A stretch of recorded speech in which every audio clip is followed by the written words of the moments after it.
ಮುಖ್ಯಮಂತ್ರಿಗಳಾಗಲಿ deputy ಮುಖ್ಯಮಂತ್ರಿಗಳಾಗಲಿ ನನಗಿನ್ನೂ ಕರೆದಿಲ್ಲ. T ವಿಯಲ್ಲಿ ನೋಡಿದೆ, ಈಗಾಗಲೇ ಸಂಧಾನ ಆಗಿದೆ, ಹೈಕಮಾಂಡ್ ಏನು ತೀರ್ಮಾನ ಮಾಡುತ್ತೆ ಅದಕ್ಕೆ ಬದ್ಧವಾಗಿದ್ದೀವಿ ಅಂತ ಹೇಳಿದ್ದಾರೆ.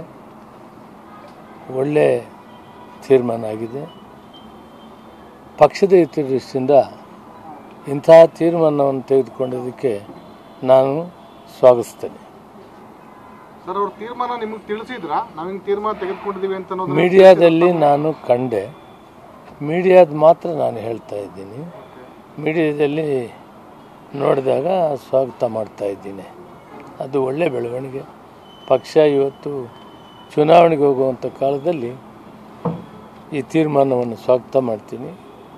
ಮುಖ್ಯಮಂತ್ರಿಗಳು ಉಪಮುಖ್ಯಮಂತ್ರಿಗಳು ಕರೆಸಿ ಮಾತಾಡಿದಾಗ ನನ್ನ ಅಭಿಪ್ರಾಯವನ್ನು ಈಗಾಗಲೇ ತಿಳಿಸಿದ್ದೀನಿ, ಮತ್ತೆ ತಿಳಿಸ್ತೇನೆ.